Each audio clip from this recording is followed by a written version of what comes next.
गुरुः साक्षात् परब्रह्म तस्मै श्री गुरुवे नमः। अखंड मंडलाकारं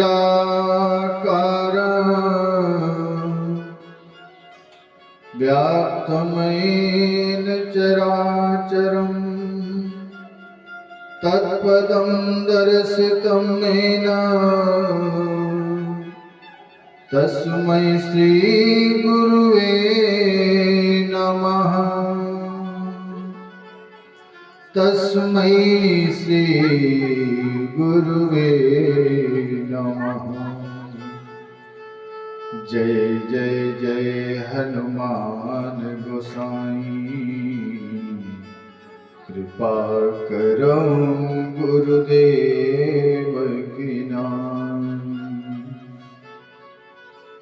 कवन सो काज कठिन जग माही जो नहीं होई तात तुम पाही। मोरे तुम प्रभु गुरु पितु माता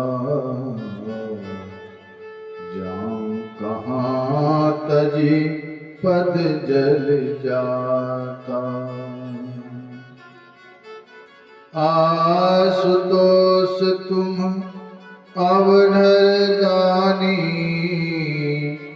आरती हरहु दीन जनु जानी। देवी पूज पद कमल तुम्हारे सुर नर मुनि सब होहि सुखारे। मोरि सुधारि सो सब भांति जासु कृपा नहीं कृपाया घाती। जय जय जय हनुमान गोसाई कृपा करहु गुरुदेव की नाई। बोलिए गुरुदेव भगवान की जय हो। बोलिए हनुमान जी महाराज की जय हो। बोलिए श्रीमद् भागवत महापुराण की जय हो। बोलिए अपने अपने माता पिता की जय हो। बोलिए कथा में आए हुए सभी प्रत्यक्ष एवं अप्रत्यक्ष श्रोताओं की जय हो। बोलिए श्री शिव शक्ति नारायण महायज्ञ की जय हो। जय जय श्री राधे श्याम। बड़े ही प्रसन्नता का विषय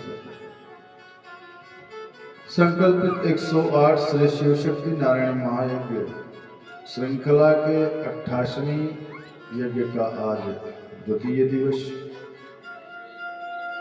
हम सभी भक्तजन परम सौभाग्यशाली जो भगवान की कृपा हुई और हम सभी को भगवान के चरण शरण में रहने का अवसर प्राप्त हुआ। इस महायज्ञ के मुख्य यजमान श्री जगदीश नारायण तिवारी जी और कथा पांडाल में उपस्थित सभी श्रोतागण भक्तजन, श्री प्रेम सागर तिवारी जी, श्री शिव सागर तिवारी जी, सभी भक्तों को हृदय से साधुवाद वंदन अभिनंदन करते हुए कथा में आगे बढ़ने का प्रयास करते हैं। और कथा में प्रवेश करने से पहले सर्वप्रथम नित्य व्रत की भांति हम सभी भक्तजन अपने मन और वाणी को पवित्र करने के लिए सर्वप्रथम भगवान नाम संकीर्तन करने का प्रयास करेंगे। उसके पश्चात भगवान की जैसी कृपा होगी कथा में प्रवेश करने का प्रयास रहेगा। आइए बड़े प्रेम से श्री राम जय राम जय जय राम। श्री राम जय राम जय जय राम। श्री राम जय राम जय जय राम। श्री राम जय राम जय राम।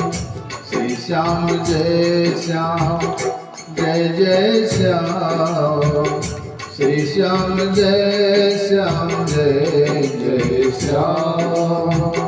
श्री श्याम जय श्याम जय जय श्याम। श्री श्याम जय श्याम जय जय श्याम। श्री राम जय राम जय जय राम। श्री राम जय राम जय जय राम। श्री श्याम जय श्याम जय जय श्याम। श्री श्याम जय श्याम जय जय श्याम। श्री शिव जय शिव जय जय शिव। उमापति जय पार्वती शिव। श्री शिव जय शिव जय जय शिव। उमापति जय पार्वती शिव। जय अम्बे जय जय अम्बे। जग जननी जय जय अम्बे। जय अम्बे जय जय अम्बे। जग जननी जय जय अम्बे।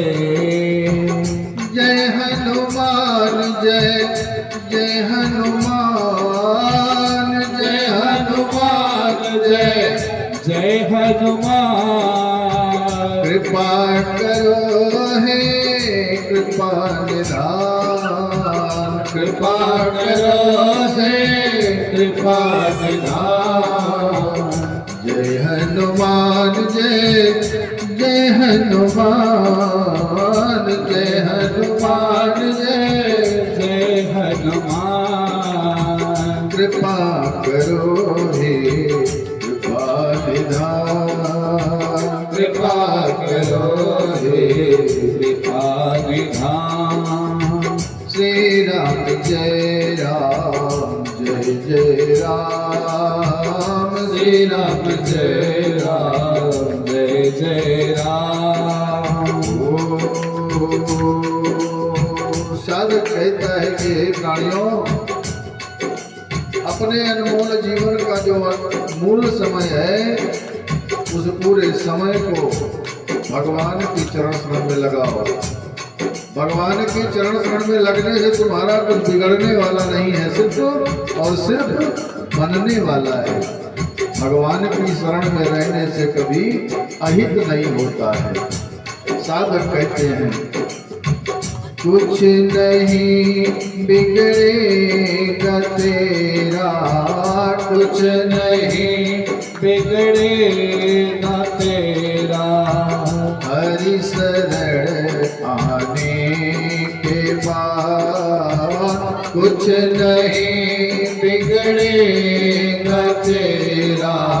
हरि शरण आने के बाद। हर खुशी मिल जाएगी। हर खुशी मिल जाएगी। चरणों में झुक जाने के बाद। हर खुशी मिल जाएगी। चरणों में झुक जाने के बाद। प्रेम की मंजिल के राही। प्रेम की मंजिल के राहे।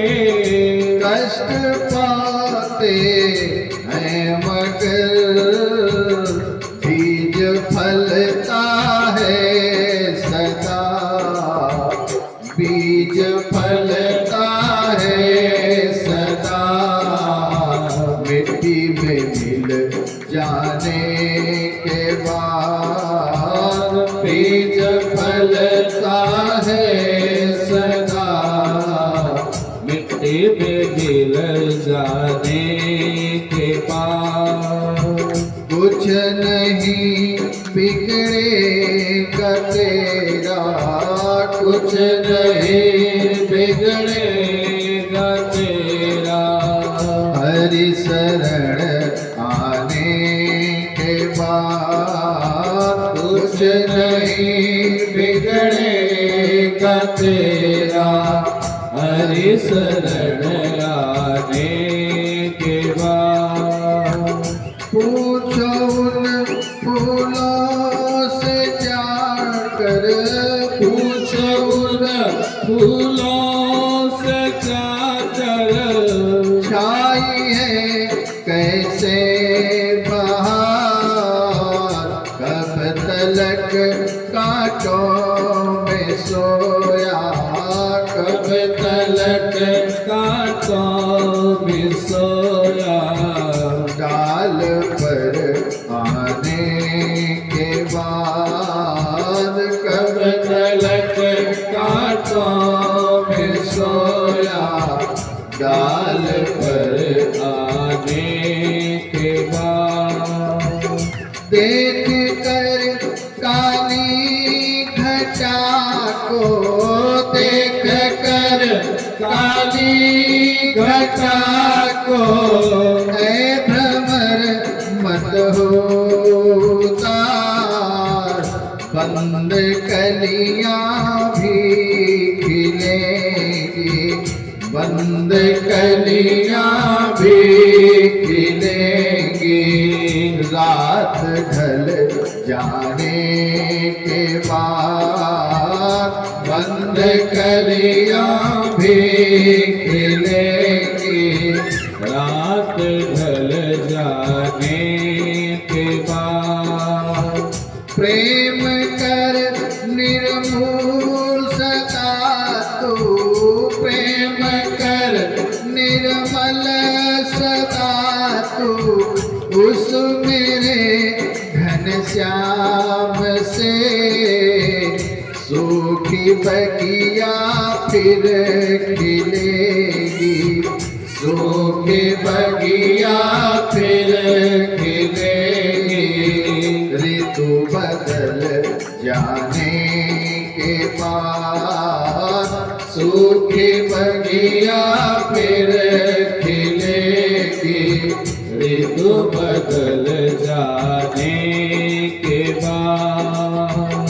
जब तलक है भेद मन में, जब तलक है भेद मन में, कुछ नहीं कर पाएगा, रंग लाएगा ये साधन, रंग लाएगा ये साधन, भेद मिट जाने के बाद, रंग लाएगा ये साधन, भेद मिट जाने के बाद।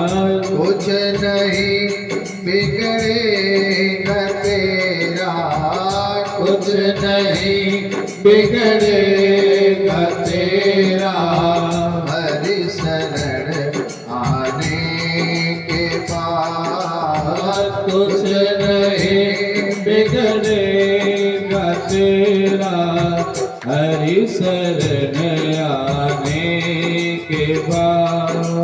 श्री राधे श्री राधे राधे श्री राधे श्री राधे, श्री राधे श्री राधे राधे श्री राधे श्री राधे, श्री राधे श्री राधे राधे श्री राधे श्री राधे, श्री राधे श्री राधे राधे श्री राधे श्री राधे, श्री राधे श्री राधे, श्री राधे श्री राधे, श्री राधे श्री राधे।